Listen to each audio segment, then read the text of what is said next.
Good morning, everybody. We're just going to give folks a couple minutes here to jump on, and then we will get started.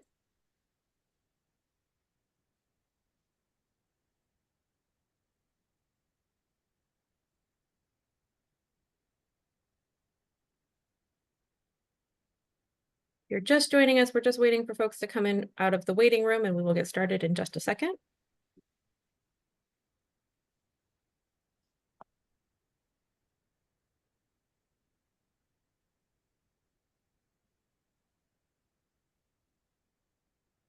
All right, it looks like that's slowed down, so we'll go ahead and get started, and folks can continue to join. So good morning, everybody, and thank you for joining our webinar on building support for ballot measures, best practices, and lessons learned from the 2024 election. My name is Melissa Keene, and I'll be your host and moderator today, and I'm a senior program manager with ILG, which I'll tell you about in just a second.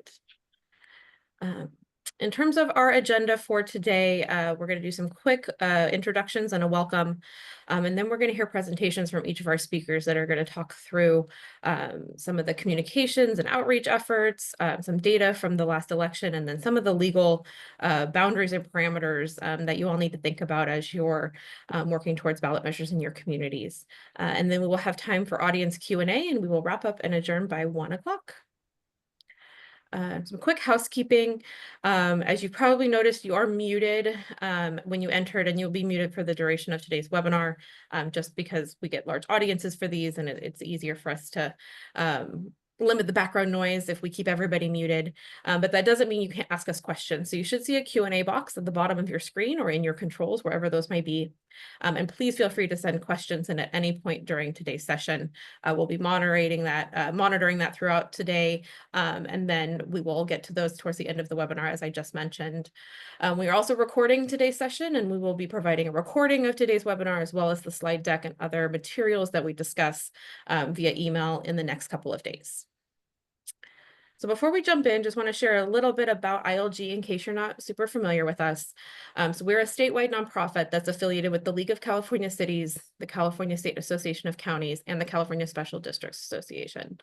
So we work with our affiliates to provide resources and trainings, convening, technical assistance, capacity building to cities, counties, and special districts statewide to really help you navigate all of the complex things that you have to work through on a day-to-day basis.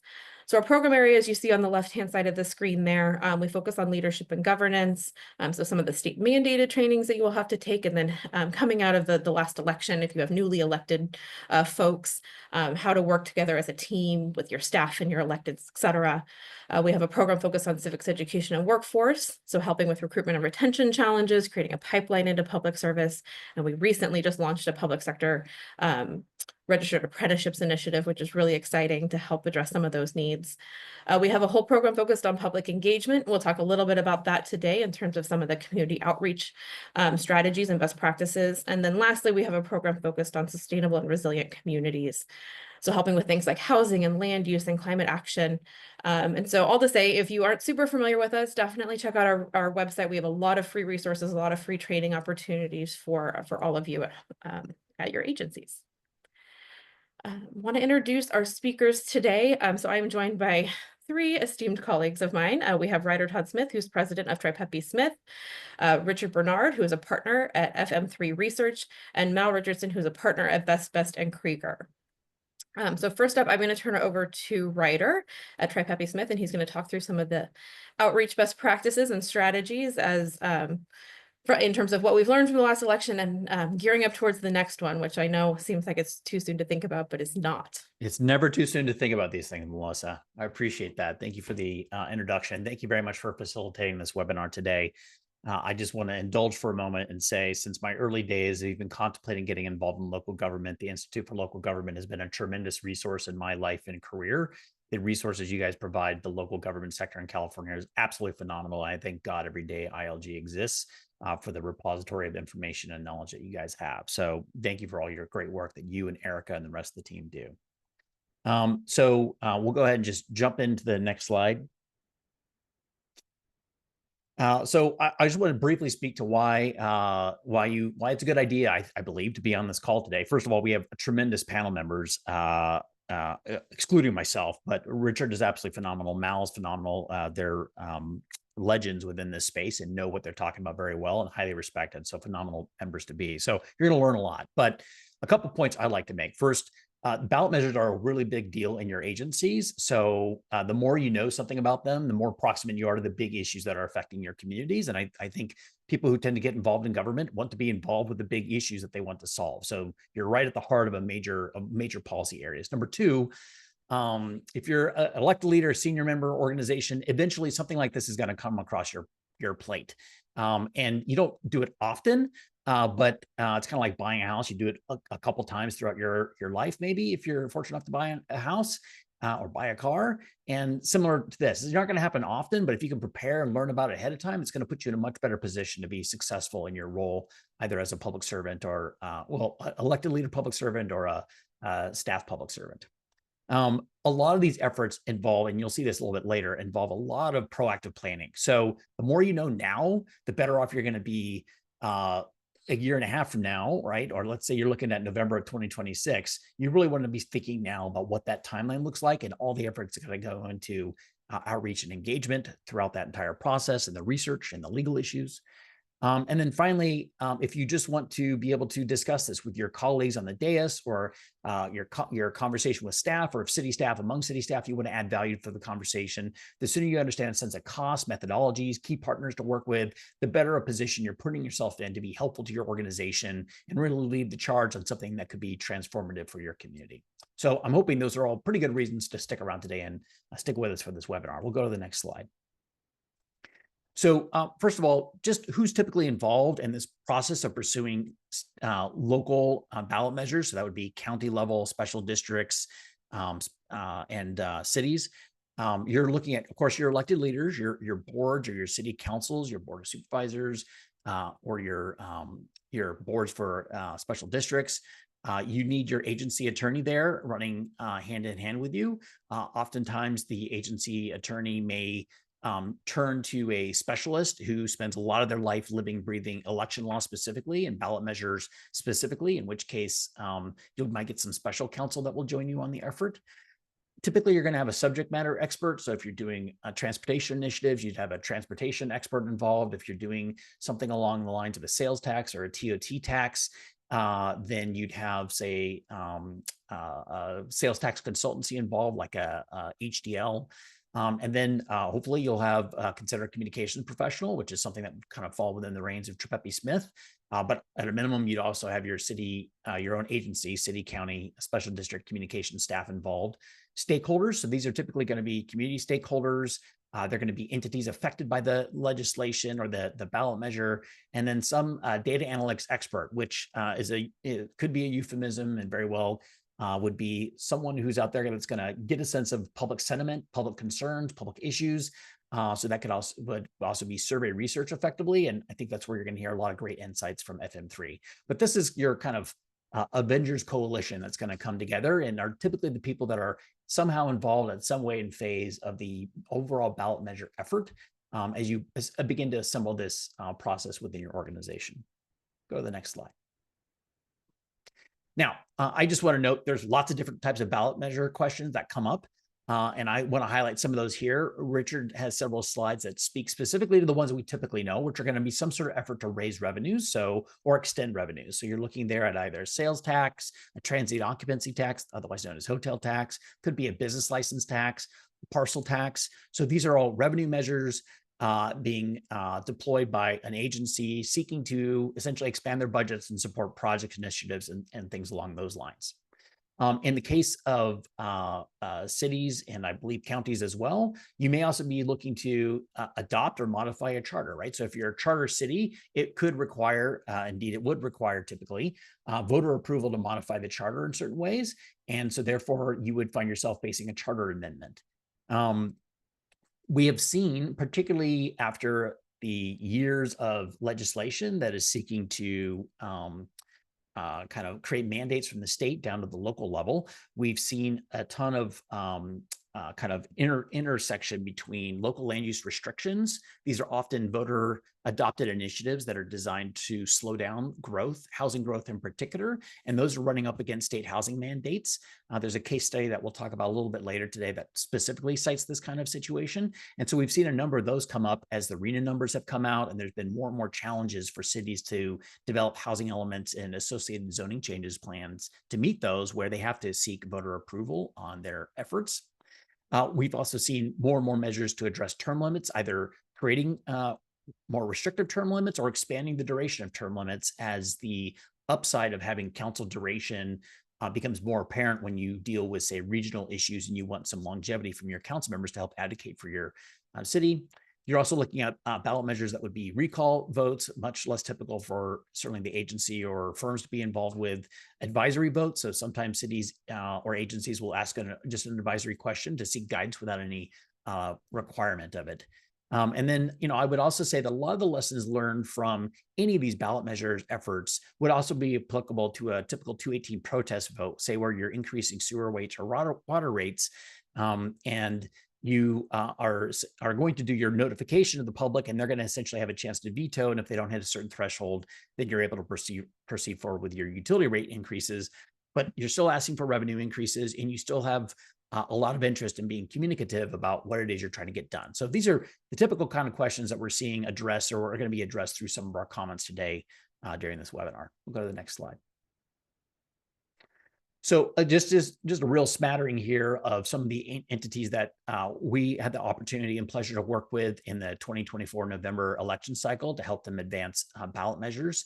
I share this more just to provide some perspective that we see a number of different entities and different project approaches and different types of ballot measures, from cannabis taxes to in Visalia, to a land use measure in Yorba Linda, to a business license tax in Paramount, and a term limit and overall government reform initiative in La Palma. So kind of a smattering of different issues that have informed some of the perspective that I'm bringing to the table today in my comments. And as we get to your questions, we'll be informing my perspective as well on those items. And in all these cases, we're doing some form of community outreach and community engagement work, which is pretty par for the course at Trippi Smith. And oftentimes we were also essentially project managers as well. So maintaining consistent meetings and timelines and setting the agenda for continuing the pace of advancing towards the ballot measure process, whether it was getting to ballot resolution adoption or it was ultimately the vote on election day. Next slide. So I'd just like to note, there are two, from my perspective, two huge key drivers that drive ballot measure success. Number one is trust. Do I trust the entity with more money? Do I feel like they deserve more investment? Have they been transparent with me? Or do I trust you are being transparent? And do I feel like you have good intentions? So if there's distrust in your agency, it is going to be very hard to get them to get voters to help support the initiative that you may be driving forward or advancing or putting in front of them. So I always am looking at communications in part as a trust building exercise. And that's not the kind of exercise that only happens when there's a ballot measure. It should be ingrained in the communications efforts overall for your agency and your respective organization. But amassing that trust, especially in an era in America when trust in our institutions is at all-time lows, is a big factor in the success. The second one is need. So I might very well trust you, but if I don't really think you have a need that's that material or it's not germane to my lifestyle, then I may not be supportive of the ballot measure change as well. So it's not enough to simply earn trust, but we need to also focus things on, do I believe there are actually things that need to be fixed? Is there some big impending negative impact if we don't take action and adopt a measure? Am I even aware of the problem that needs to be fixed, or do we need to raise awareness of this particular problem and frame it in a way that people understand? And then finally, do I even agree that it is a problem that should be fixed? Right? Some people think that what one person sees as a problem is another person just sees as a fundamental reality that's part of life and isn't worth trying to fix because there's bigger fish to go fry. So I'm always looking at these two issues when I'm trying to contemplate how do we communicate and effectively address community concerns to give them ample opportunity to appropriately consider a ballot measure question that's put in front of them. Go to the next slide. So some very smart, I'm sure, well-paid MBAs at Deloitte put together this chart on 4 trust signals to contribute to greater trust. And I always like to highlight it because I think it actually, I agree with this sentiment. I've seen this in the communications work that we've done for over 140 cities and over 200 local government agencies in California. And essentially, I know this is being recorded, so you can screen grab this at will or go Google search this, but this really plays into some of my comments I was making about trust, where you need to know that from what the intent is it humane and is it transparent?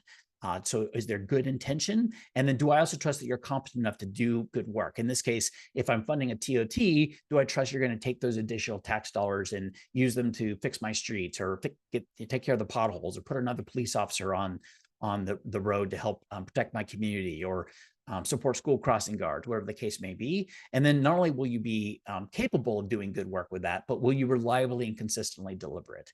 And if you are lacking in these areas, either through poorly communicating about them or just your sheer execution, that really can eat away at the trust factor. And that's 50% of the equation for being successful in these measures. We'll go to the next slide. And then obviously, when you're a hammer, everything looks like a nail. When you're a comms guy, everything looks like a communication solution. But I do think fundamentally that comms plays a significant role in building trust. So when I think about trust building exercise, I'm thinking about things like, do I actually go and talk to the community, not lecture to the community, but engage in a discourse and a conversation? Am I working hard to share facts and information widely? And I say widely because oftentimes we'll focus on the question of, I'm communicating the information or I'm making it available, but am I actually seeing it reach beyond the same 10 people that typically come to council members and council meetings? Is it getting to thousands and thousands of my residents through social media, through boosted advertising campaigns, through email campaigns and things like that? Am I actively requesting insights and viewpoints? Do I go and find people who dramatically disagree with the city on items and bring them into the conversation as they hear what they have to say? Am I also trying to bring third-party viewpoints in, right? So I was involved in an item where I actually asked the League of Cities to send one of their reps to come to the meeting to just discuss the realities of the future of legislation around housing policy, to share their viewpoints. So it wasn't really me explaining the issue. It was actually this third party who knows Sacramento well and could explain the dynamics to the folks that were involved in providing some active feedback to our client. I'm always a believer in radical transparency. I think we all get the transparency argument, but you could not have enough transparency. I also think it's super important to admit prior mistakes. I often reflect on the reality that in order for me to have a healthy conversation when I've screwed up, I need to first admit that I had a mistake, and then I can have a healthy conversation about how to fix it and move on from there. And then in terms of problem solving, I always think you need to explain problems openly. If you're going to elevate this to put it on the minds of people, that's a real problem. Try to integrate that into the discussion of your routine communications and not just expect that everybody knows that this is, of course, a problem.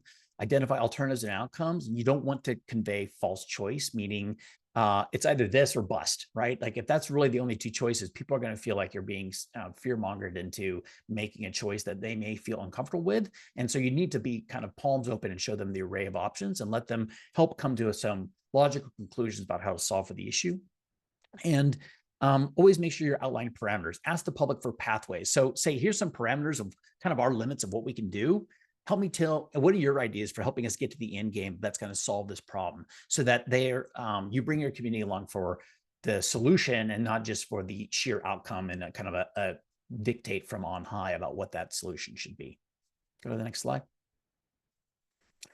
So in the role of communications, and Richard will talk some more about timeline and Mal will as well, but I just want to note, like, there are a couple key points that happen. And in this perspective, we're talking about November elections. Obviously, there could be special elections, or for agencies that have elections during, say, primary season and whatnot, it'll be a different cycle. But in a typical general election in November, you're going to have a vote. But prior to that vote, sometime in June, maybe July, could even be very early August, but unlikely, you are going to adopt a ballot resolution to send a ballot measure to the voters for consideration. And that kind of becomes a major demark. And I'm sure Mal can speak more from his legal perspective on this. But after June, we're in kind of much more restricted in what we can say and talk about, because there's now a specific ballot measure to be considered. And the communications kind of oversight becomes more thoughtful and I guess more focused purely just, of course, only on information, not advocacy, and just putting facts in front of potential voters. So at that point, you're setting the table and explaining the particular ballot argument and trying to seek to address community questions that come up. Prior to June, prior to that adoption of that resolution, is when you really need to be focused for 12 months plus out, talking about the big issue, talking about the concern, building trust with your community, engaging in conversation. And there's tons of work that happens, frankly, and all that run up to that ballot resolution adoption when there's a significant work that can be done in your organization. I will also just broadly note that questions often come up about, well, could we do a mailer? Could we do a flyer? Could we do an advertising campaign? And again, your mileage will vary on perspectives for your city attorney and other factors that may be considered by FPPC rules. And I will defer to Mal and others to speak to that more informed than I on it. But what I would generally observe is a key component is precedence. And the precedence being, if I have consistently been doing lots of communications about a full range of issues with my community, then doing communications about a ballot measure is simply routine and part of what we've done. So oftentimes, while it is not the only factor, having done significant communications previously is a factor in giving you more freedom for the amount of communication that you are executing during the outreach phase and during the June to November period, or the kind of post-ballot resolution phase of your outreach effort. So, and I can answer more questions about that specifically, but on a broad speaking, these are the timeline issues you should be considering. And really, when I'm looking at it, if you're telling me you want to do something in November of 2026, I want to be having a conversation with you probably in the early part of January about what the vision is and what that timeline looks like, to really map that out month by month to get to that November of 2026 period as we speak. All right, I think that concludes my slides, and I'll throw it over to Richard now to discuss survey research. Thank you so much, Ryder. I just want to remind our audience members, sorry to cut you off, Richard, just remind everybody that if you do have questions, feel free to drop them into the Q&A or keeping an eye on that, and we will get to questions at the conclusion of the presentations. But I will kick it over to Richard now. Thank you. Thanks, Melissa, and thanks, Ryder. Next slide. So all of you come from what I'll refer to as local jurisdictions. And so it's probably important to see the view of the voters with respect to the state. You could see from December 2014 to the top 20 of August 2024, the blue bar indicates right direction and the orange wrong track. And you can see that historically we're at the all-time highs of wrong track with respect to the state. And so why this is important and why I'm showing you this is that people tend to trust local government more than, let's say, Sacramento or the feds, because they're closer. People can go to a physical city council meeting. They can contact their city council member, or they feel at least that they are much more able to address issues locally than far away in Sacramento or in DC. So it's important to place that in context. Next slide, please. So there are three kind of basic fiscal choices. If your organization is struggling financially, you have a structural deficit, you have unfunded mandates, you have unfunded infrastructure needs. Now, this is simplistic, but it really sets the tone. Certainly, you can get one-time grants, but mostly you either have to reduce expenses, increase revenue, or a combination of both. So this is kind of where one of the times I come into play. Someone will contact me and ask me about, can you test the viability of a financial measure of some sort? So on the next slide, we get the questions or get the comments when we talk to potential clients. Oh, this isn't the right time to move forward with a revenue measure. There are too many measures on the ballot this year, so let's wait for another year. And I can assure you it will always get worse rather than better. And so, waiting 4 years or 2 years because you think there'll be less measures on the ballot may not be the best course of action. And finally, depending on your agency, you'll say, well, people who come to our agency meetings tell us that they don't support any kind of revenue increase. So it's a non-starter. Well, we know that the people who come to the meetings are very engaged. You have a lot of voters who are busy doing their everyday life, taking care of kids and adult parents and the like, and don't have time to really engage. And the research that I do really gets a sense of those folks who vote who may not be whispering in your board or council member's ear on a weekly basis. So next slide. So I'm going to present you with some facts. You'll notice I don't have the November 2024 election data because they are still counting. We're in California after all, which I always say is an election month. It's not an election day or week. But nonetheless, all indications you should know is that it was a pretty strong year for successful measures. And that we'll know in a couple of days, sort of final numbers. There are a couple of measures that are teetering, but high percentages are passing. I thought I would show you the passage rates of measures for the various elections going back to June of 2016. Most notable is the exception of March 2020. There's a whole host of reasons. All I have to say is COVID as being one of the many reasons of why it was an unsuccessful election year. But you could see things bounce back in November 2020 all the way to March 2024, where 71% of the measures were successful. So people are still open to it if the measure is couched to be responsive to voters' wishes, understandings, needs. Next slide, please. Ryder's already shown you this, but I thought I would sort of give you a sense of the types of measures that are available. Certainly there are a number of other ones, but in effect, there are dedicated measures, and dedicated measures tend to be 2/3 requirement, a supermajority of those who vote, not of the total electorate, and simple majority, general purpose measures. For those cities typically have the authority to do that, but only in regularly scheduled elections, or if it's a 5-0 vote on the council to declare a fiscal emergency. There's also an opportunity for a citizens initiative, and there the city can do any research, any public outreach they want, or entity. It doesn't have to be a city. It could be up till the board or the council is required to consider deliberating to place the measure on the ballot for voters to decide, and then they've kind of got to step back a little bit. And the citizens initiative, it's all the documentation will come directly from the citizens, and it's really the council and legal counsel at the agency that will evaluate and determine how to move forward. And so that's certainly an option, at least for peers the next 2 years.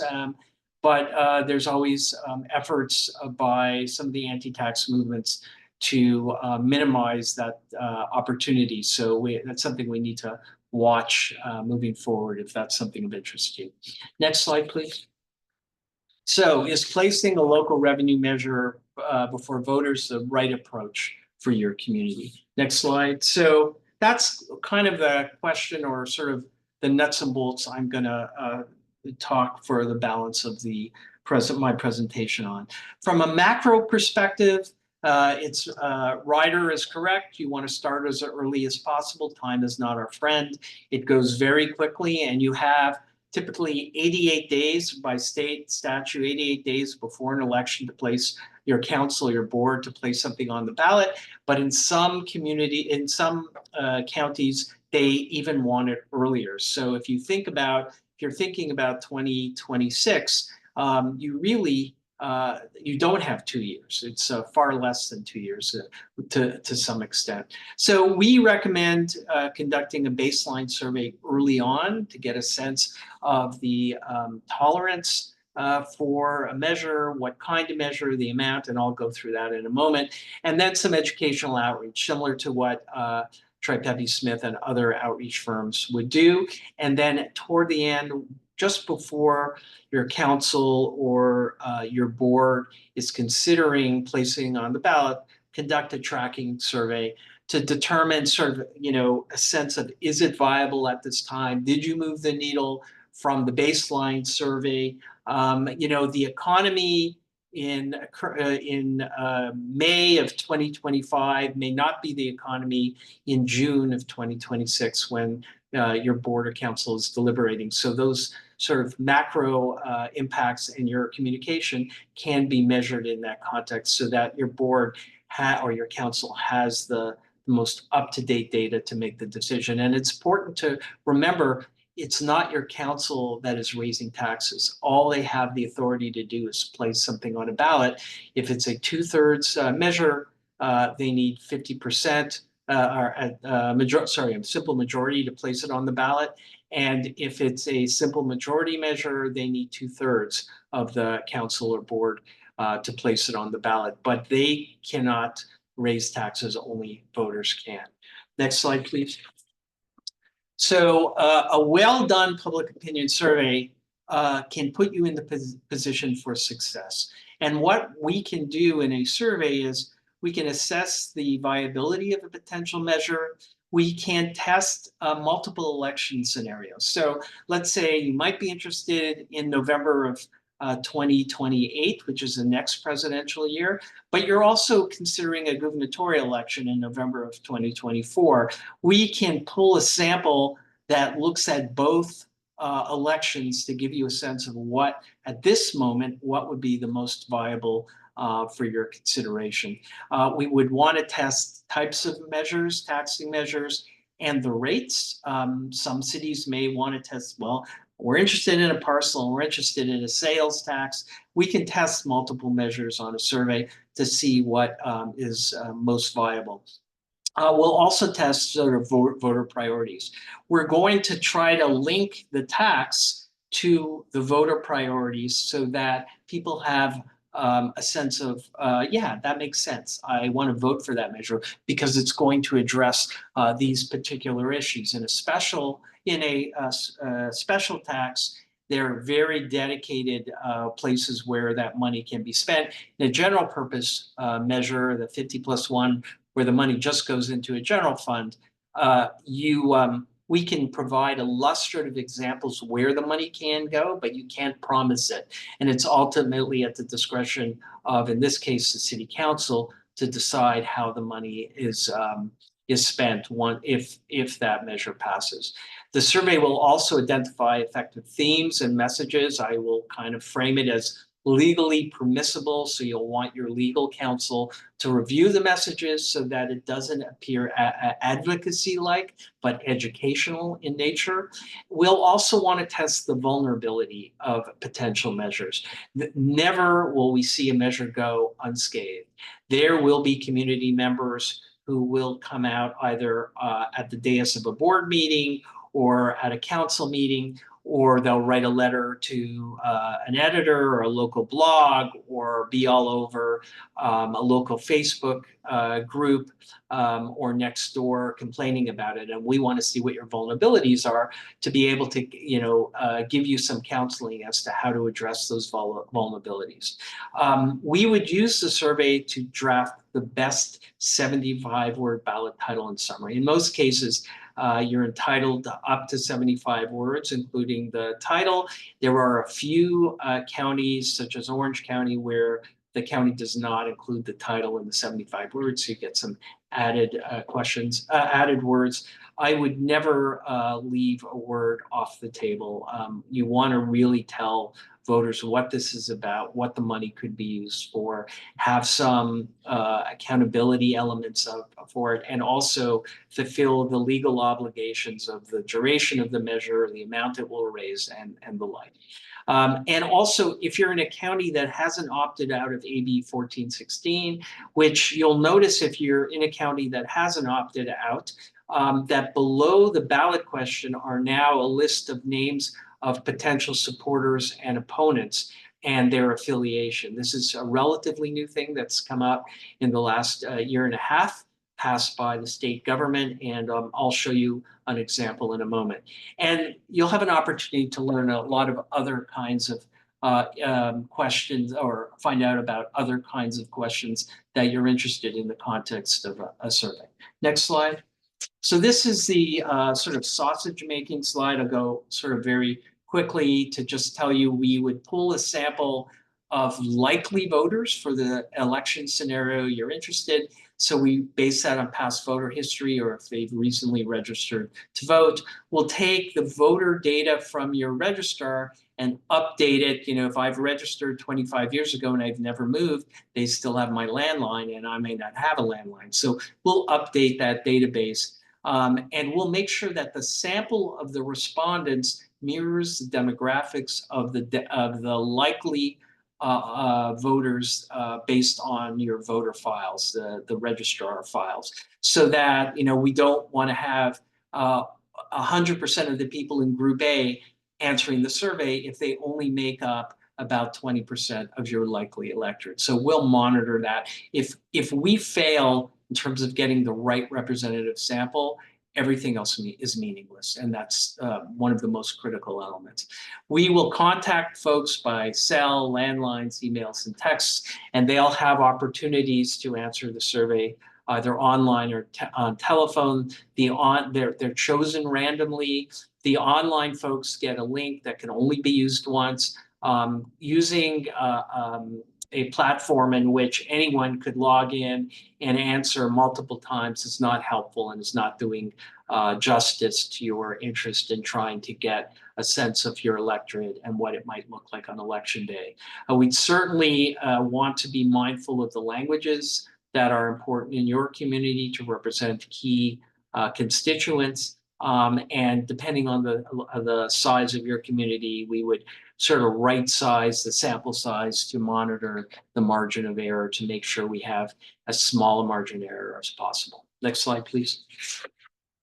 So specifically within a survey, what we'll do is we'll test a ballot, a 75-word ballot title and summary very early in the survey. And then we'll simulate educational outreach. And then we'll test the ballot question again. So it will see what impact outreach will have on strengthening soft voters, moving voters to the yes.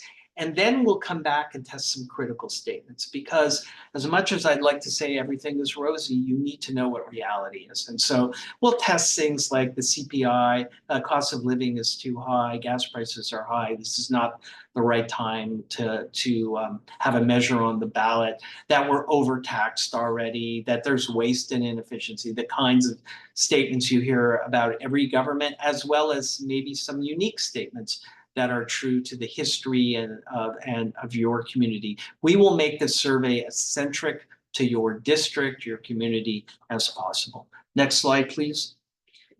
So this is an illustrative example. We worked in 2022 with the city of Hercules, and they were initially interested in renewing their utility user tax. And so the top section of this PowerPoint graph looks at the ballot question that we tested.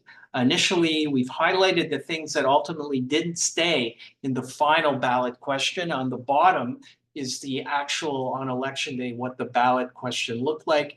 And every word was tested to see level of support, whether the words were understandable or not. So they're basic and simple.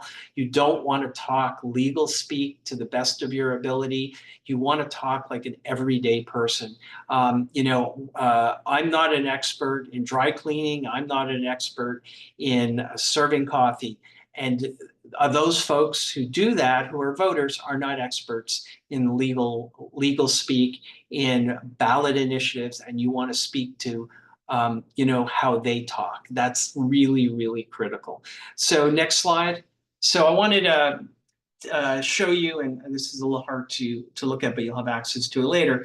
We gave them a list of either uses of the funds or accountability elements. And we asked, regardless of whether you support the measure or not, how important would it be to include these elements in the measure? And this, again, is for the Hercules measure, City of Hercules, that I just showed you about.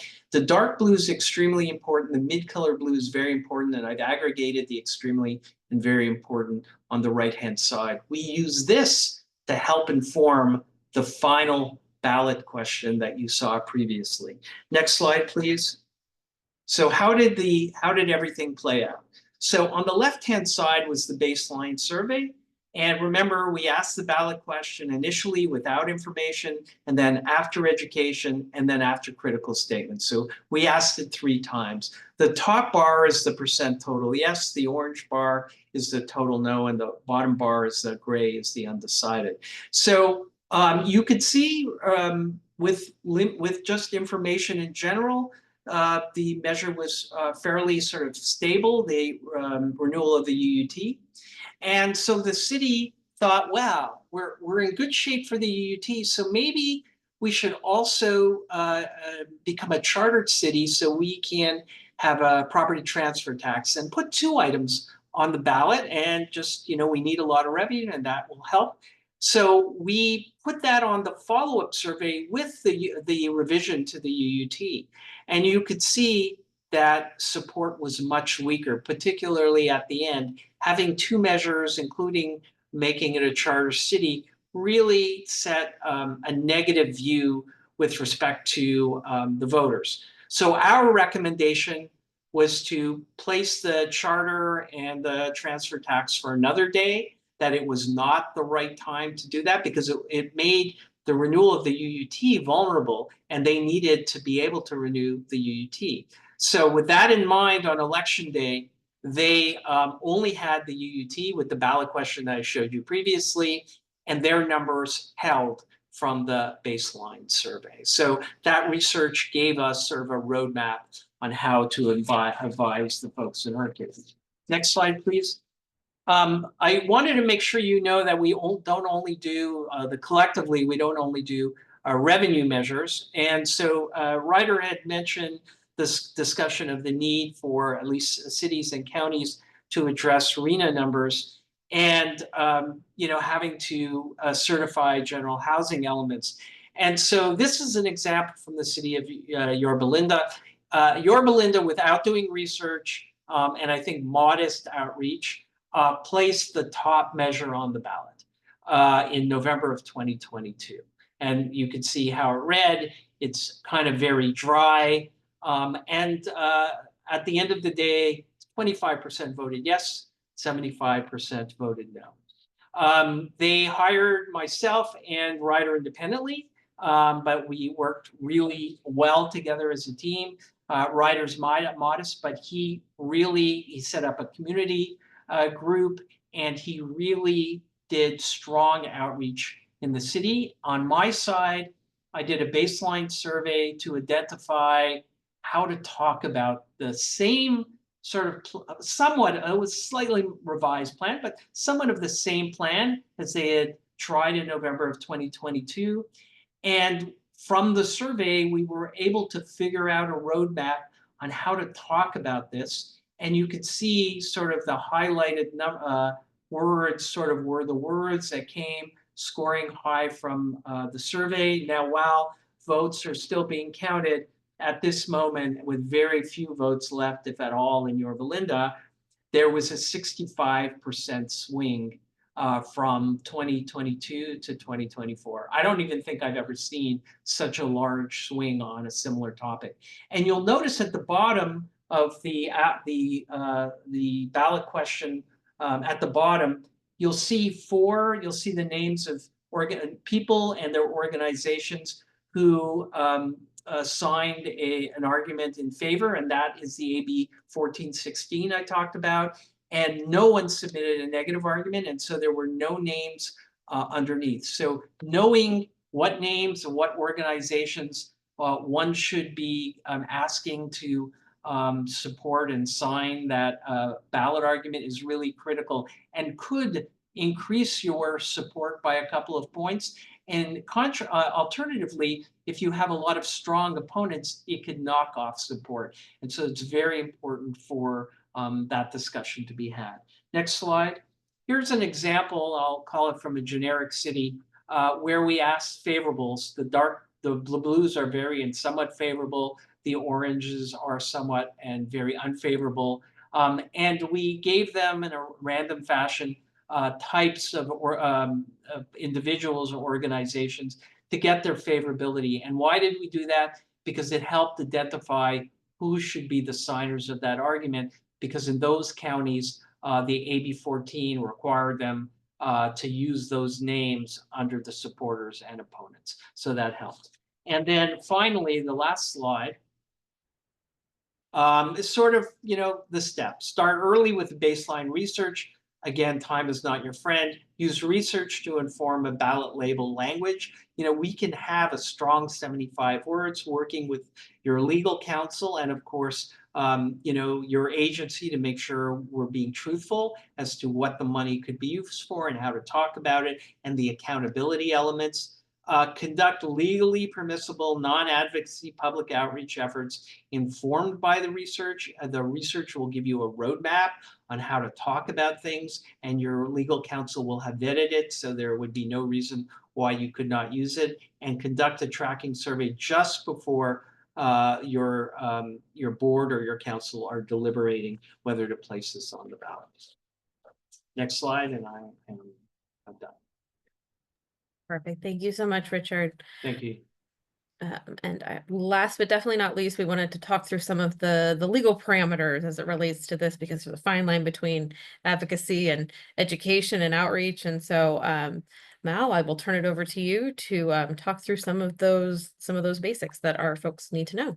Okay, thank you. Really good information so far. Just at the outset, I'll note it's really important to put your team together as soon as possible, especially as you're testing language. I've seen instances where the attorney wasn't brought in at that point. Language was tested. It fared really well. The attorney then is subsequently brought in and says, this language doesn't work, right? It's not compliant with the elections code, with the case law. So you want to make sure that before you test language, it's legally sufficient so that what's tested then goes on the ballot. So I'm going to give you the guardrails. Unfortunately, they put the lawyer last. This is like having broccoli for dessert, but I'll try to keep it at least somewhat interesting. A lot of you are going to be asking the same question, which is, how far can I go in garnering support for a ballot measure, right? Where's the line? I want to manage your expectations. You're not going to get a good answer from me. There is no bright line that is created by case law. I'm going to give you the principles, the general parameters that you can use to kind of understand where that line is in kind of the general gray areas created by the case law. Every instance of trying to understand where that line is fact specific. So you're going to want to engage with your experts, with your attorney, with your consultants to decide where that line is. Okay, next slide. So once a proposed measure has been filed with the elections official, a basic precept of our democracy kicks in, which is that the government may not take sides in election contests or give an unfair advantage to any side in that contest. So based on that principle, the court in Stanson v. Mott, this is the controlling case in this area, held that a public agency may not expend public funds to promote a partisan position in an election campaign. That's the primary rule. You cannot expend any public funds to promote or to oppose a measure. The court distinguished between providing educational or informational materials, which is allowed, and advocating for a measure, providing campaign literature, which is not allowed. The court said as follows, that the use of public funds to purchase such items as bumper stickers, posters, advertising floats, or television and radio spots unquestionably constitutes improper campaign activity. That's the end of the quote. Conversely, a public agency is allowed to provide information about a ballot measure and its effects, right? So you can provide information, you can't advocate. This begs the question, well, where's the line? Okay, next slide, please. The line between improper campaign expenditures and proper informational activities, as I've said previously, is not always clear.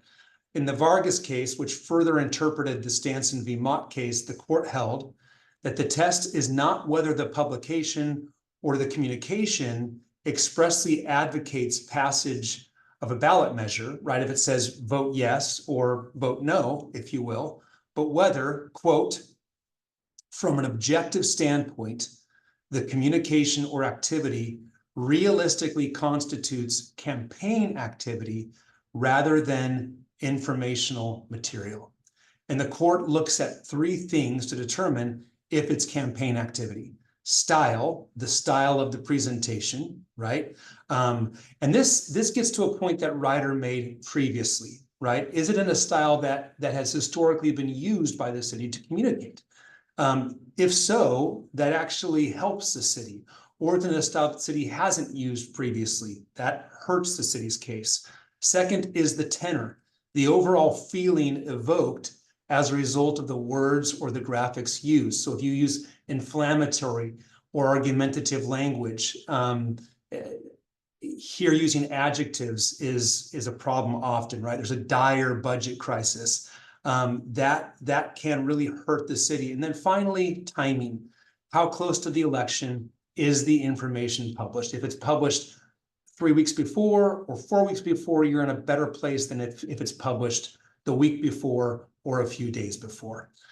Using this test, the Vargas test, the courts and the AG have found that publicly funded brochures in some cases or newspaper ads were improper campaign literature, despite the agency's claim that the information provided was only factual information and didn't expressly advocate. Okay, next slide.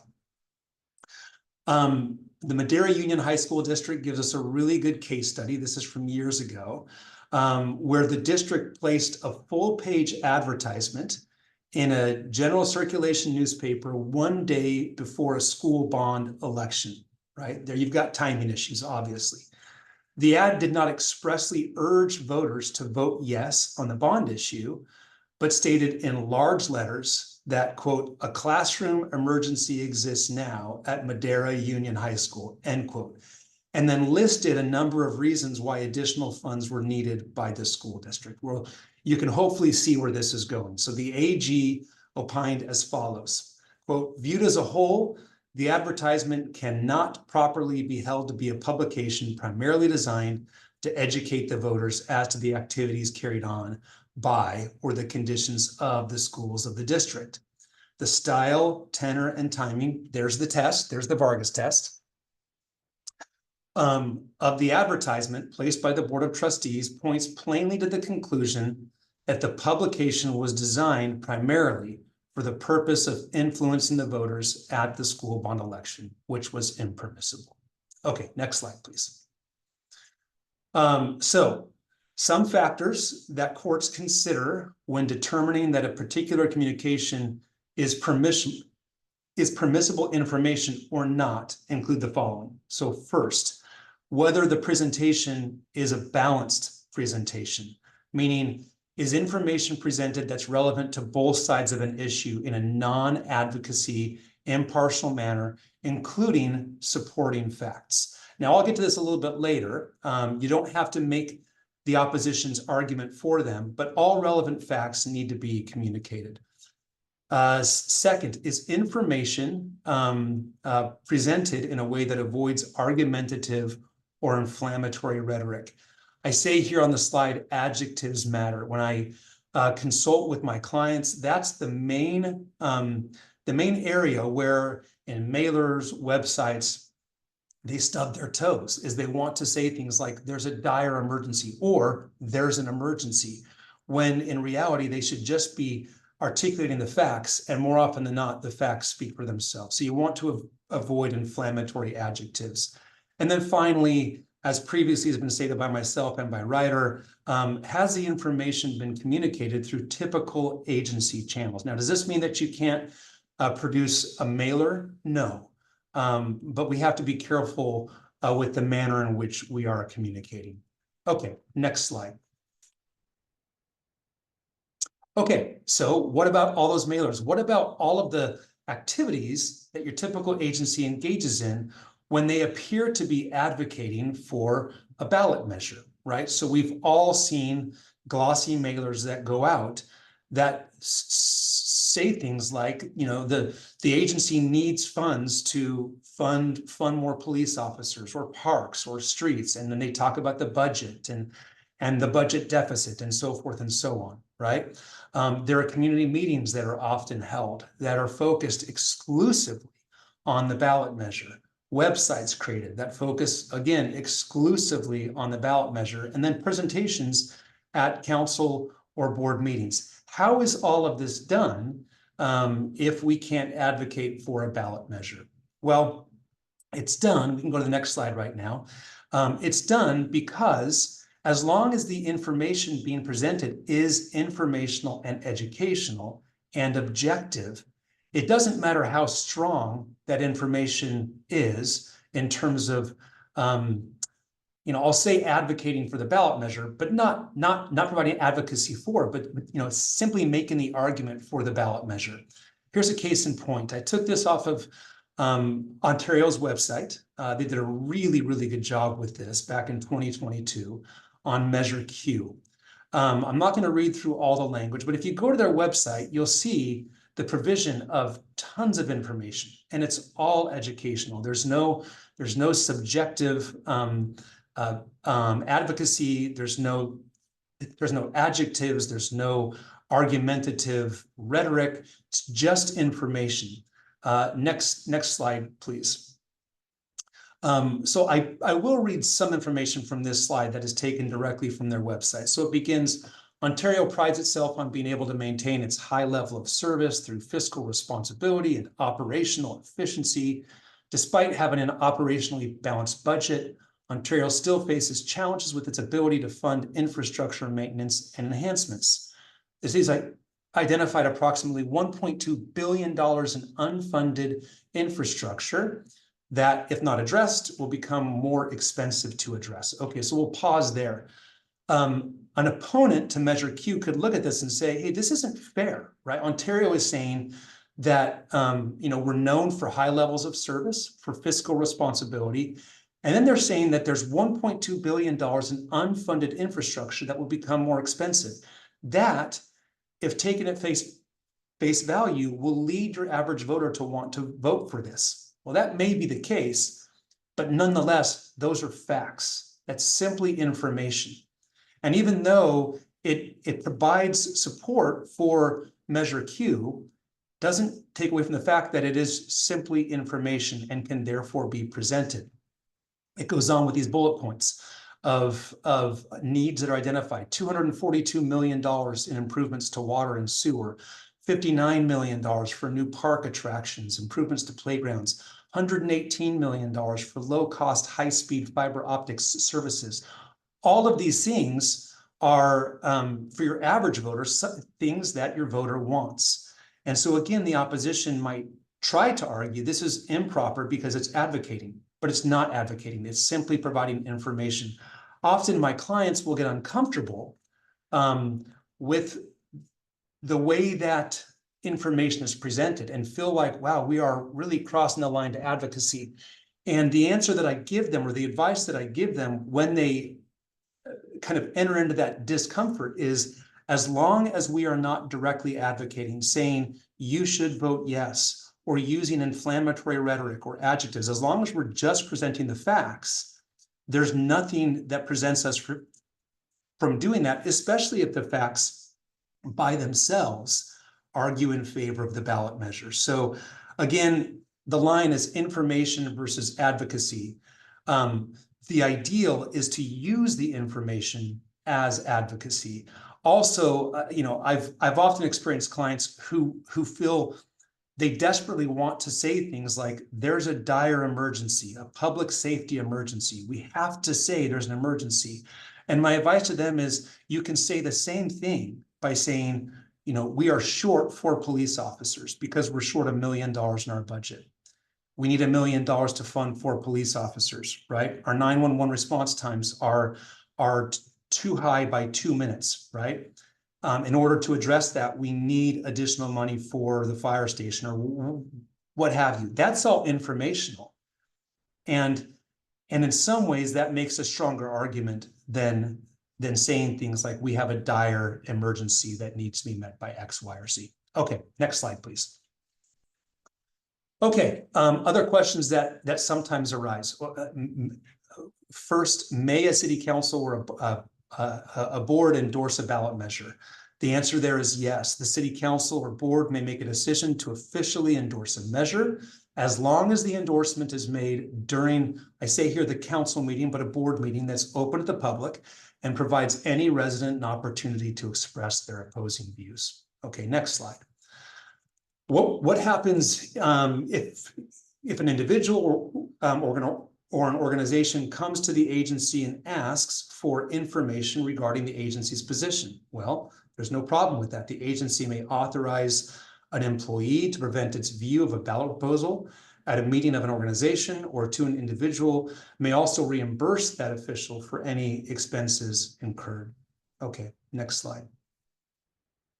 And finally, we come to penalties and remedies. And these are actually really interesting penalties and remedies. Typically, with violations at the agency level, the agency is liable.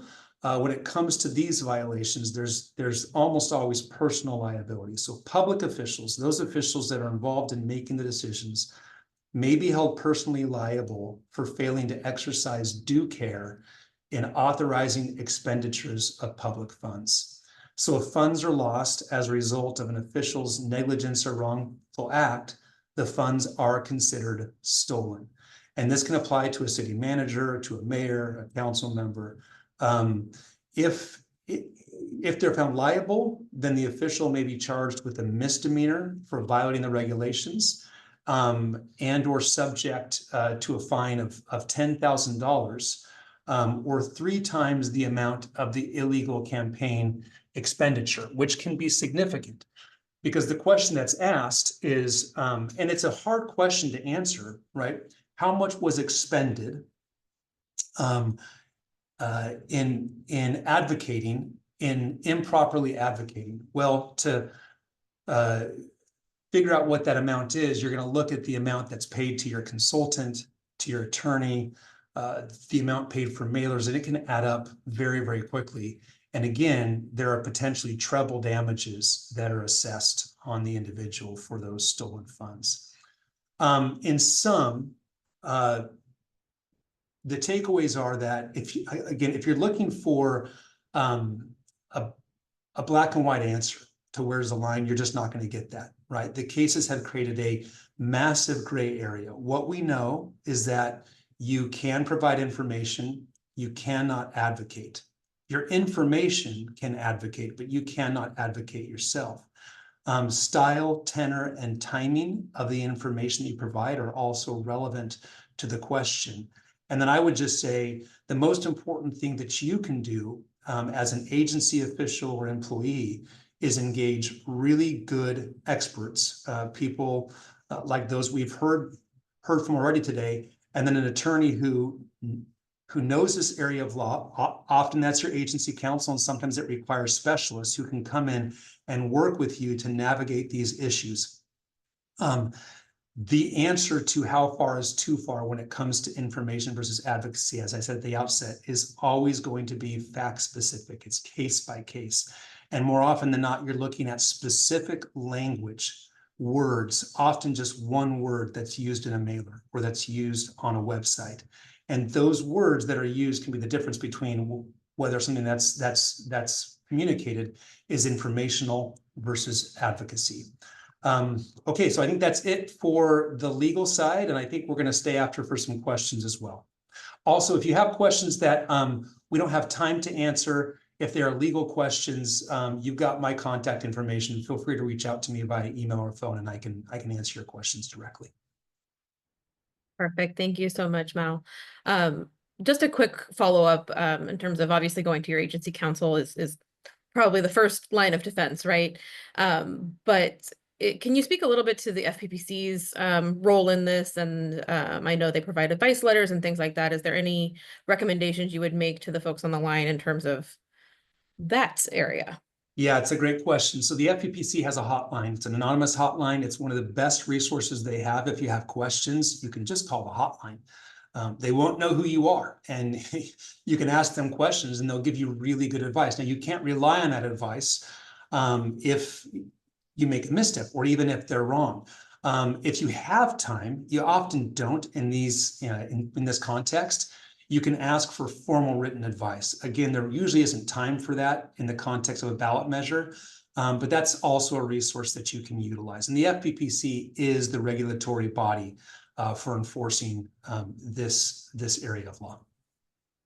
And I'm just realizing I'm using acronyms without explaining them. That's the Fair Political Practices Commission, in case you aren't familiar with them. And we will definitely share a link to their site and the hotline that Mal just mentioned in our follow-up email, because they can be a great resource.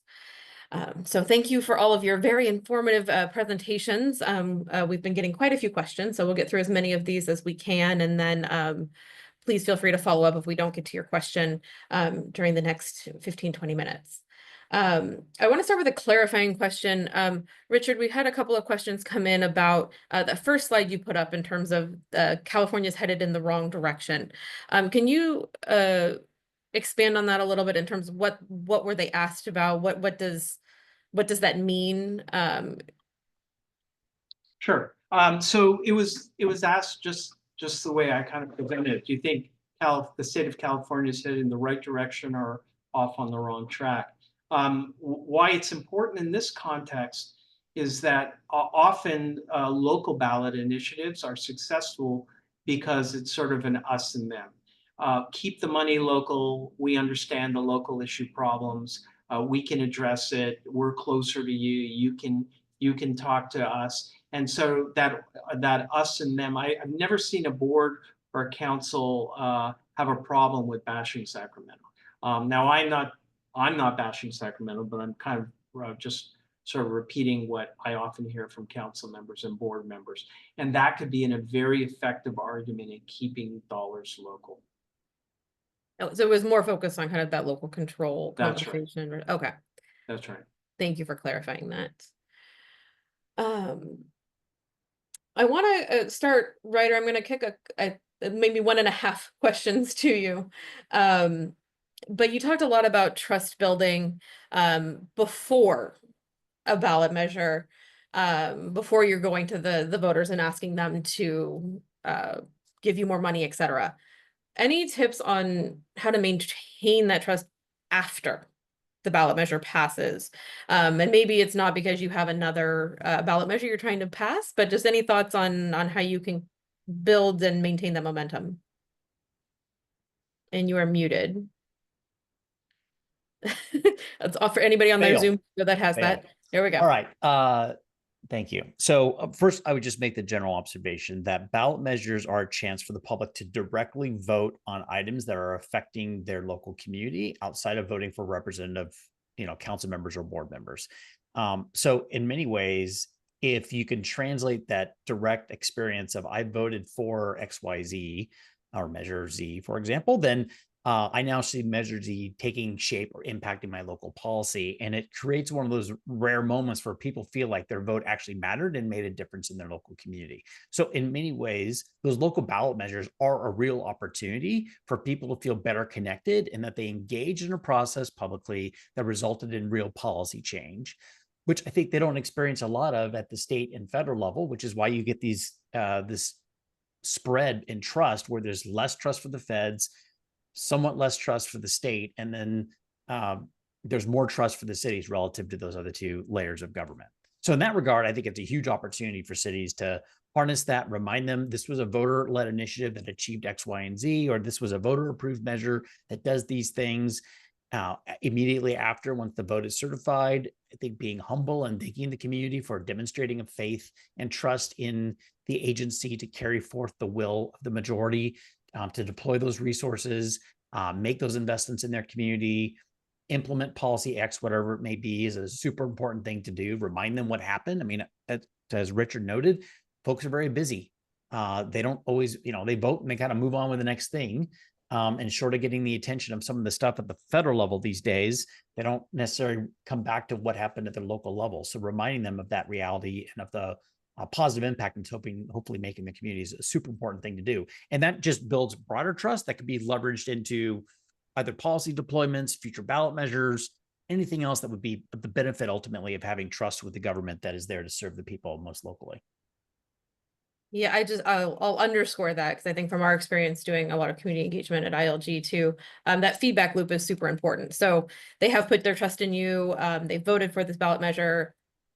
What have you done as a result? So if it is a funding measure, have you been able to hire those additional police officers? Have you been able to expand services at your parks, et cetera? So I think that reporting back mechanism can be really a useful tool to continue to build and maintain that trust. And I would just say, think about it from a broader community engagement perspective as well. So not just, again, in anticipation of a ballot measure, but in terms of across the board, really honoring the time and commitment that your community makes to engage with you. Again, sharing what you've heard, what you've done with that information, and just creating, again, that loop and those continued opportunities for them to engage with you is super important just from a general community engagement perspective. Yep. A related question, Ryder, before we move on to a few other things.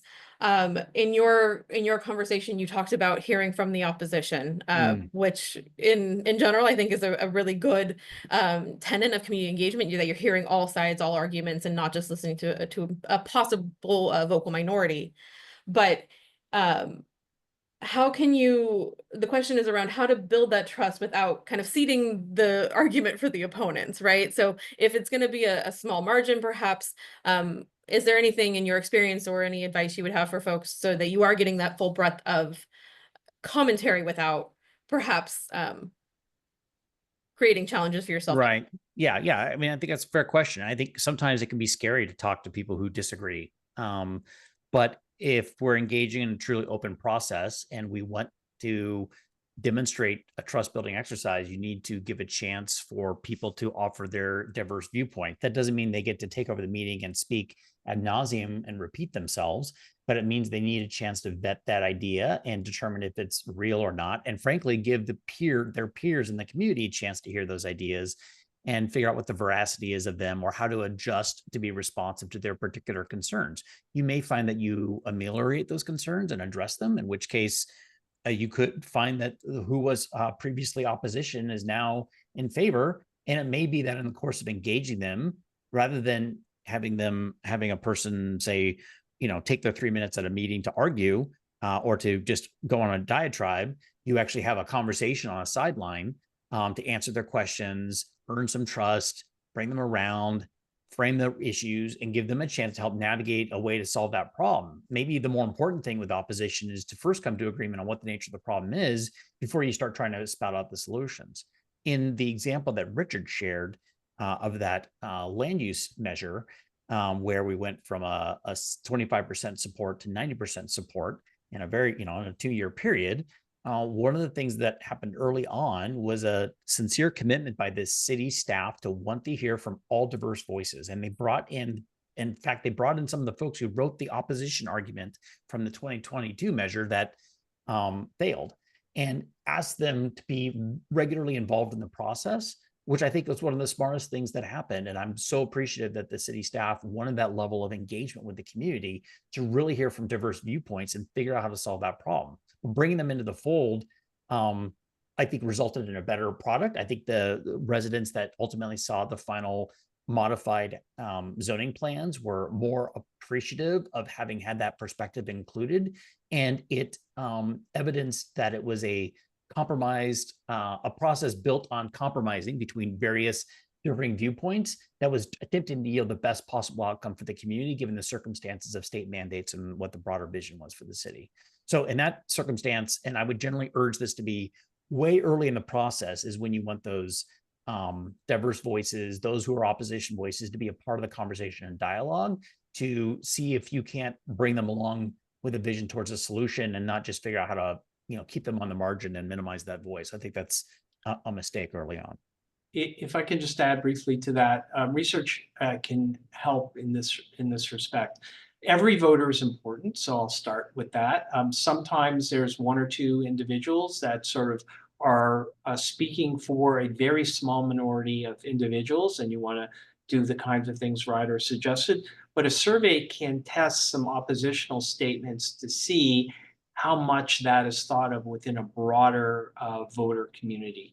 And it helps identify very early on for the agency if they have to inoculate themselves to a particular issue, address it, or in thinking about a potential measure, circumvent that by not talking about something that's really historically a problem for the city. And so the research in tandem with the outreach can really be a nice, a nice group of folks who can work on behalf of the measure to make sure that people are clear when they go into vote, it's addressed their concerns. Yeah. And I'll just note from Richard's work doing survey research, I always view survey research as a community engagement tool because it is really helping break past the most outspoken voices to hear from a diverse set of voices across the community. And it becomes a key element of engaging the community on the issue and understanding their broader perspective. And if that's the goal of general community outreach, is to make sure you're hearing from all voices in the community, scientifically valid survey research is one of the most effective ways to make sure those voices are represented. Thank you. Yeah, without giving too much weight to more vocal groups, et cetera, you actually get a good random sampling of the community and their thoughts and feedback. Mal, a question for you. You talked a little bit about the ability of a board or council to endorse or support a measure. Is there any guidance or bright lines that you can share in terms of staff time to do that? So whether that's preparing staff reports to go to the board or council, or if they do vote to endorse, time to take to write arguments or things like that. So is there any guidance or boundaries you can share with folks on the line about staff time? Yeah, it's a great question.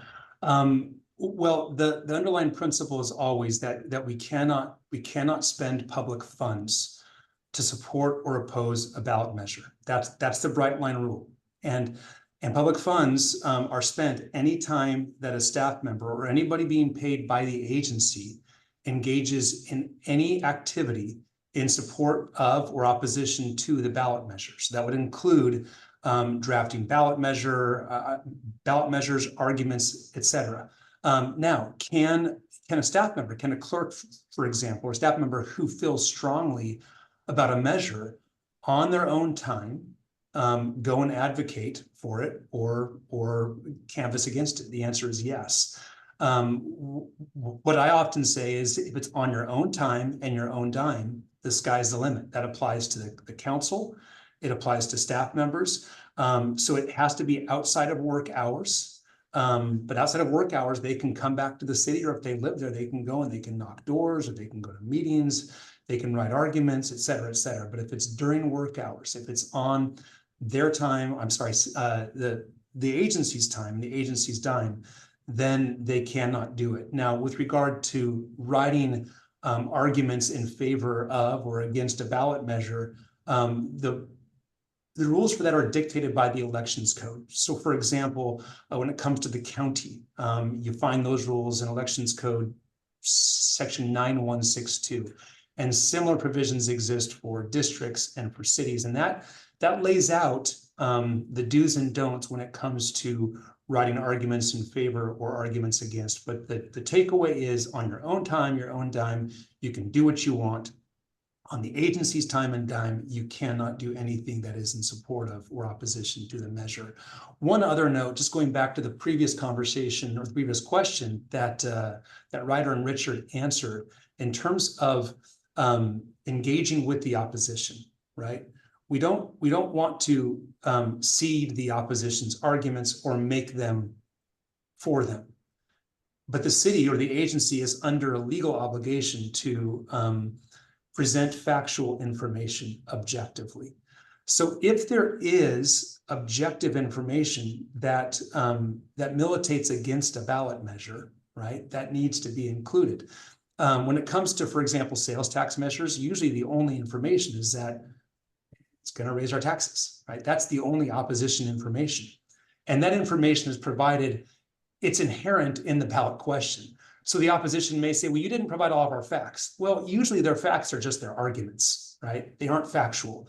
So don't fall for the temptation to argue their arguments for them, except insofar as they are purely factually based, and usually those are very, very limited.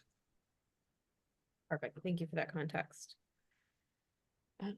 Another question we received, and this, I think, Ryder or Richard, you can probably both address this. So we talked about the legalese and in drafting the measures and the arguments and things like that, but any guidance on how to simplify, whether that the educational components or things like that, of a likely very complex matter, whether it's taxes, et cetera? I'll defer to Richard first because he's written more of these than I have, but go ahead. So yeah, well, I'll start by saying no one will give me an award for Shakespearean prose. That's for sure. We're very limited, and there's certain legal requirements that Mal can speak to in terms of every measure has to include certain items. But that being said, where we have some ability is to try to frame words, of course, with the approval of your particular legal counsel, in ways that are accessible to individuals. In some cases, for example, where I have a longer runway and there's enough funds in an agency, such as a transportation agency, I can do some focus groups to talk to actual voters, to hear how they talk about the issues, how they talk about their potholes, how they talk about traffic congestion. And what I want to do is, to the best of my ability, make it as centric to that organization, that entity, that district as possible. It's true of cities, it's true of school districts and special districts.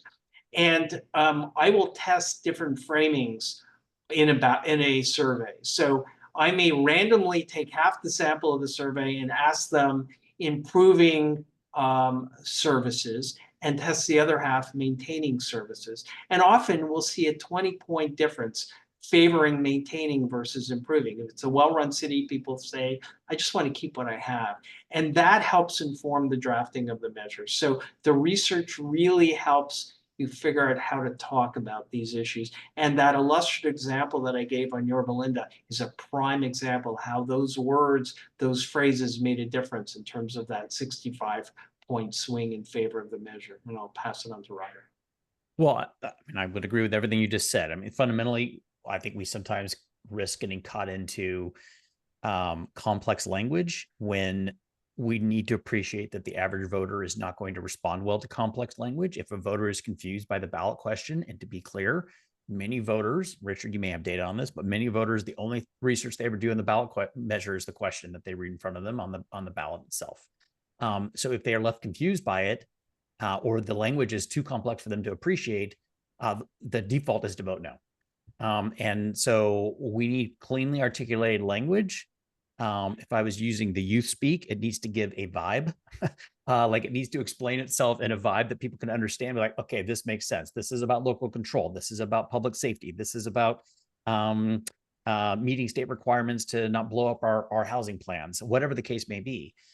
You need to make sure that the language can clearly articulate that. Well, of course, checking all the legal boxes that are required. And never underestimate the power of people to be intrigued enough by the ballot question to want to go do some follow-on research. And that's where it's absolutely critical as an agency that you have lots of content out there that's available to address those questions for folks. So that would be, I guess, my 10 cents on how to take that complexity and try to make it as simple as possible. Talk about the outcomes, talk about what it achieves and the methodology by which it does that in simple terms. Just one comment on that, because I actually appreciated that ballot question that was put up on the slide. I hadn't seen it before. I saw it a half an hour ago. It was really good language, but I shouldn't say but. It's not perfectly in line with the elections code, which says that language starts with shall, blah, blah, blah, blah, blah. And the shall came 3 lines into the ballot question, which is fine, right? But I've seen attorneys who get a little bit too conservative, refuse to allow that kind of language to go forward, even though it's been tested in the courts. So the point of this is that there's quite a bit of wiggle. There's quite a bit of gray when it comes to these issues. And one of the most important things that I've found is ensuring that your team, which is right, your consultants, your attorney, and the city team or the agency team get along. Because more often than not, where things fall apart is you have either a conservative attorney or a really conservative consultant, and they end up butting heads, and then everything falls apart. So just be cautious with that. Make sure your team gets along, and know that there is quite a bit of wiggle in the otherwise exacting language from the elections code. Yeah, and I'd Start say from early and communicate often.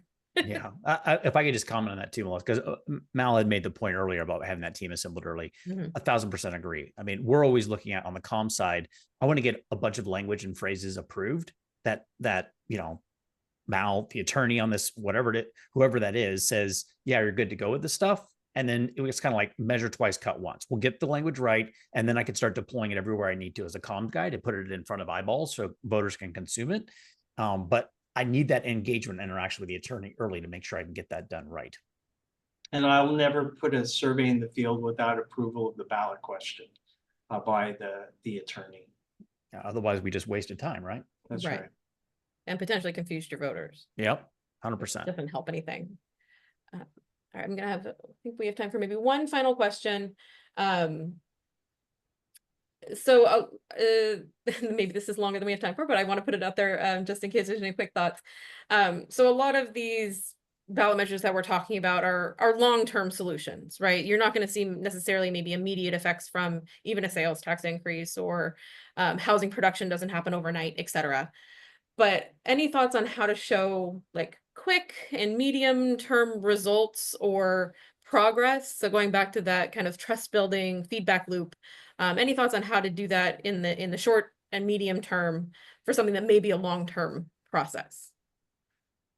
I have a couple of thoughts, and then I'll go first, and then I'll defer to my peers. So I'm always looking for what I call MGMs, media generating moments. Now, you may not generate traditional media like an LA Times article or a San Francisco Chronicle article, but I'm looking for something that's a milestone that I can trigger on that's connected with that particular measure. So adoption certification elections, great.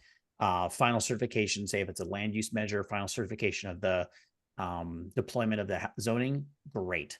Acknowledging that this development is advancing because of that approved voter measure, when those plans are submitted, when the council takes a vote to advance entitle it, great.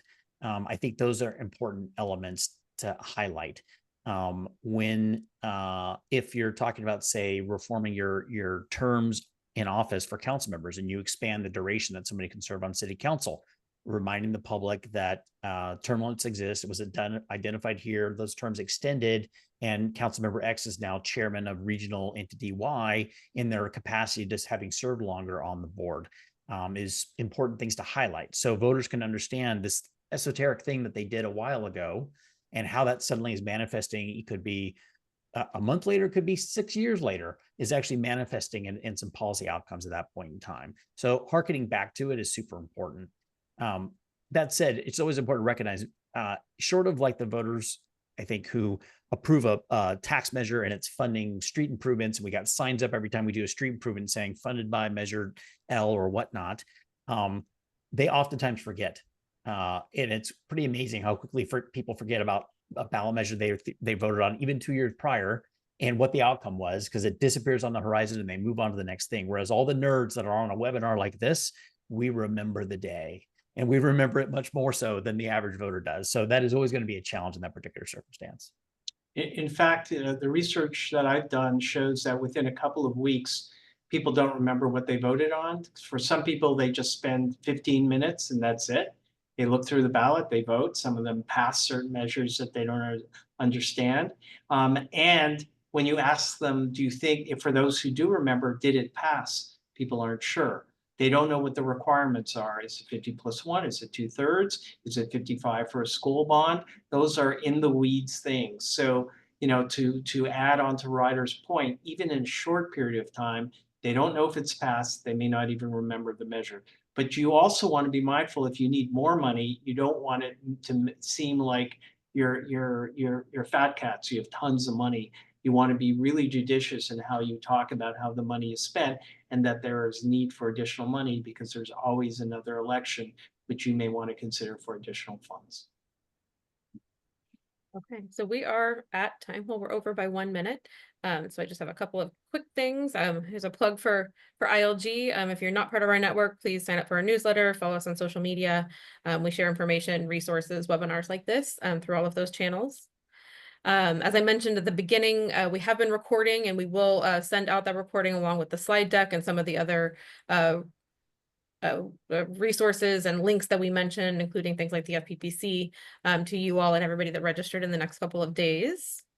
And then I will leave this up for just a couple of minutes in case you need to follow up with any of us after the call. I know there was questions that we didn't have time to get to, so please feel free to reach out to us. And then I just want to say thank you so much to my panelists. We could have talked for another hour, I think, with all of the questions that came in and all of the experience and expertise that you all have. So I just want to say thank you so much to each of you, and thank you to our audience who spent their lunch hour with us. Any closing thoughts, Richard, Ryder, Mal? Thank you, ILG. Yeah, thank you very much for the opportunity, and we're all available to answer questions as needed. Well, thank you so much. Have a great rest of your afternoon.